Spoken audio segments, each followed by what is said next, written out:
कभी जिंदगी में अपने माँ बाप को ये मत कहिएगा कि मैं बड़ा हो गया, कितना कहीं भी पहुंच जाऊं मैं माँ बाप का बच्चा ही, और मैं आज जो कुछ हूं अपने माँ बाप की वजह से। ये हमेशा अपना जहन बनाए कि मुझे जो दौलत मिली है, जो शोहरत, जो इज्जत मिली है, मेरे माँ बाप की वजह से।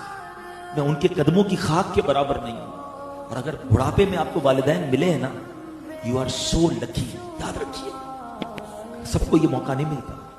कईयों के माँ बाप उस मौके से पहले ही चले गए, खिदमत का मौका ही नहीं दिया उन्होंने, वो पहले ही चले गए।